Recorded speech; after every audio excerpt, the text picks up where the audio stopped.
Welcome to LSAT Unplugged. Thank you. Hi, Steve. Hi, Kaneisha. It's great to have you here with us today. I'm hoping to get some of your words of wisdom on law school admissions. Do you want to share a little bit on what you do? Definitely. So first of all, thanks for having me. I am the founder and CEO of The Art of Applying.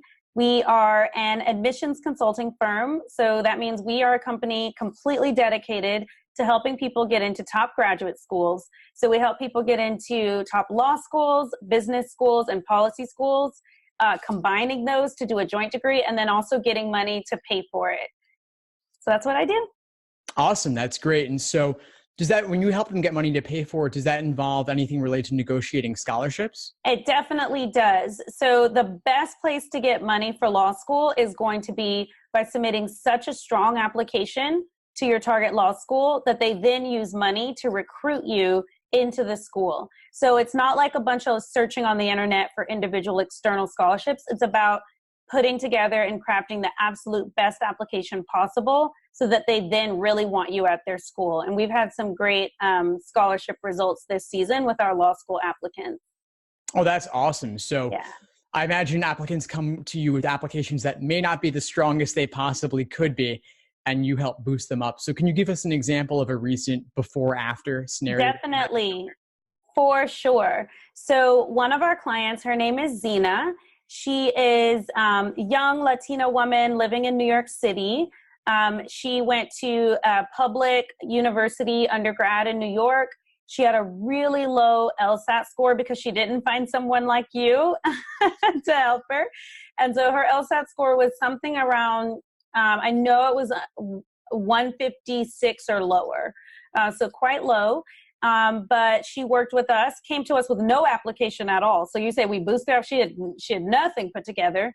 And we worked with her in our application accelerator program, which is an intensive 6-week boot camp, and helped her take her essays from a blank sheet of paper to helping her figure out what to write about in her personal statement and then her diversity statement, editing those over and over again with her, editing her resume, helping her choose the right recommenders.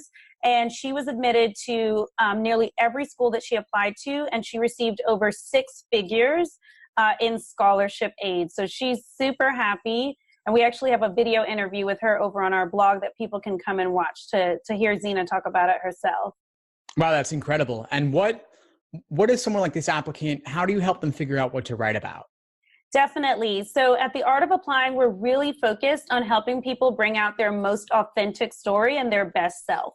A lot of times on forums, applicants will read about, oh, well, you better say this, or you better say that, or turn yourself into this person that the admissions committee will want to admit. And that's not at all what we do. The Art of Applying is really about, just like the title of the business, the art of applying. It is not a cold clinical science. It really is a little bit more of that touchy-feely artsiness of really drawing out her story, all of her personal and professional and academic accomplishments and ambitions, and helping her lay out that story in a way that the admissions committee can buy into her vision. So really getting clarity on that vision, because if you don't know what your career vision is, how can anybody else be excited about it or excited about you? Gotcha. That makes a lot of sense. I imagine a lot of applicants, those that I encounter anyway, a lot of them are kind of wrapped up in stories they've seen about attorneys on TV or in the movies. And I feel like their vision isn't really that concrete. What advice do you give to the applicants to help kind of solidify that? Definitely. Well, first of all, I would say I watch quite a bit of legal television. My favorite show is Suits. So I totally get that. But I really encourage applicants, when they're solidifying their career vision, to get very specific about, well, when it comes to law school, where does your passion for the law come from, right? One thing I often read in people's applications is, I've loved the law since I was a child. And I'm like, no, you haven't. You didn't even know what the law was. So take a little bit more time than saying something cliche like that, and get clear on, when did you even first become aware that being a lawyer was a career option? And then what happened in your life or your schooling that made you attracted to practicing law as a career? And then this isn't something that you have to stick with forever, but what kind of lawyer do you want to be? Do you want to be do you want to focus on immigration? Do you want to focus on helping corporations? And there's a whole, under corporate law, there's a whole bunch of other categories. And it's in your essay, the more specific and clear you can be about your goals immediately out of law school, and then let's say about 5 to 10 years out, and then your ultimate goal, that is going to make it a lot easier for you to stand out from all the other applicants who are like, I'm just going to law school because I'm smart and I just graduated from college and I don't know what else to do.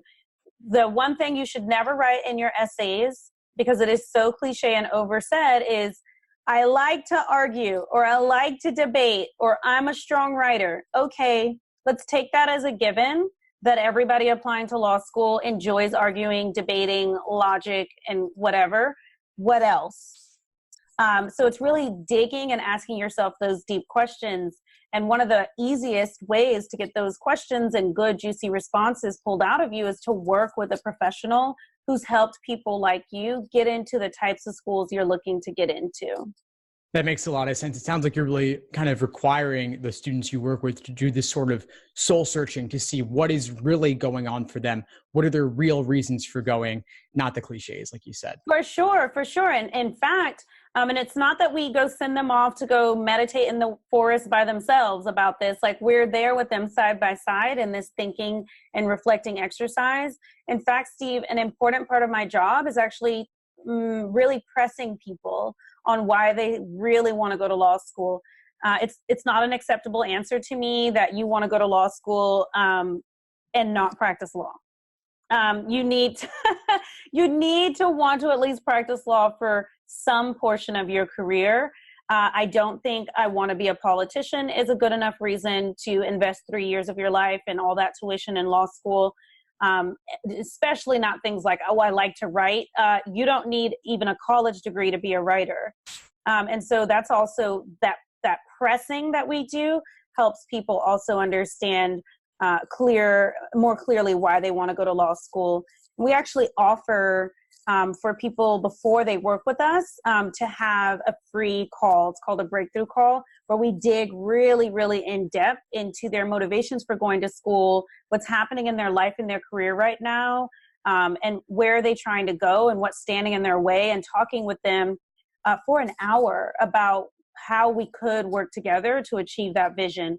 And then the result of that call is we either move forward with actually taking action on that game plan that we created, or the person decides, you know what, I'm not ready to move forward, but at least they still have that game plan.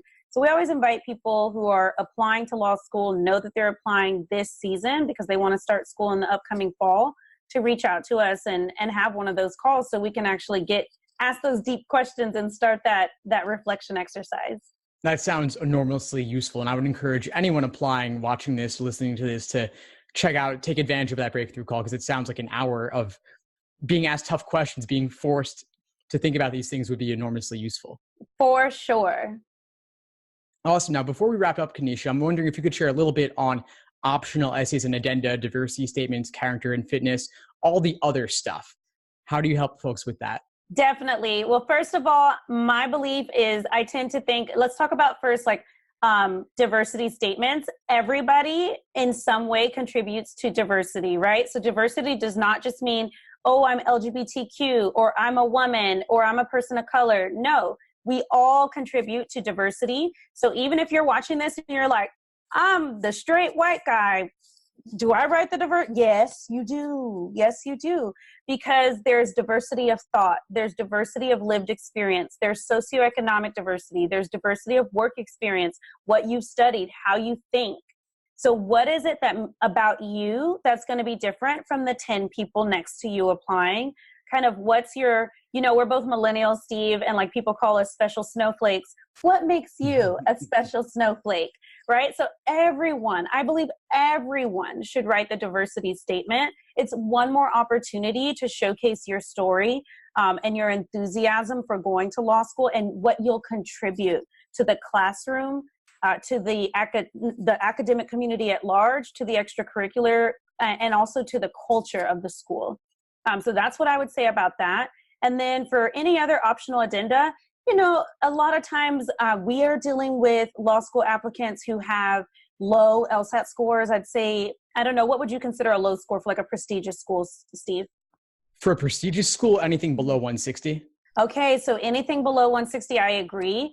And that's almost all of our law school applicant clients tend to have below 160. Or if your GPA is, I'd say, anywhere below 3.7, 3.8. Law schools, much more than business school and policy schools. Law school, out of that cluster of professional schools, cares about the numbers way more. And so your story really matters, your essays really matter, but those numbers matter a little bit more than with other degrees.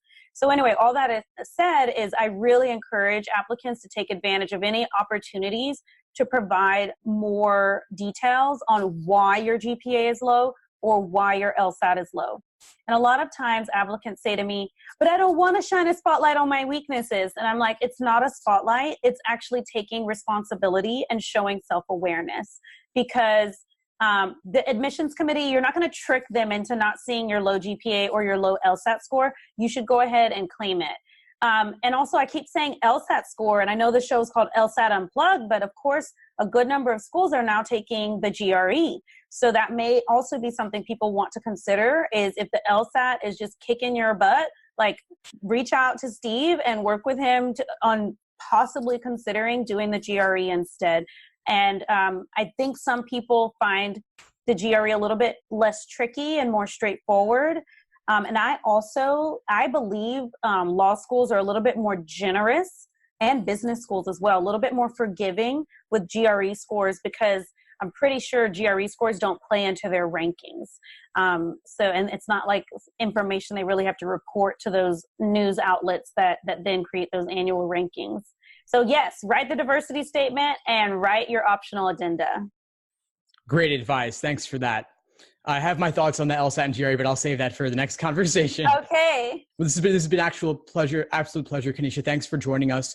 What's the best way for folks to reach you and get in touch for that free breakthrough call? That's exactly right. So come on over to theartofapplying.com. We'll have calls to action all over the website inviting you to that free call. But if you already are 100% sure you're ready to just book it, then what we'll do first is you'll have a quick 10-minute call with my team called a quick call, just to make sure that we're talking to the right people at the right time.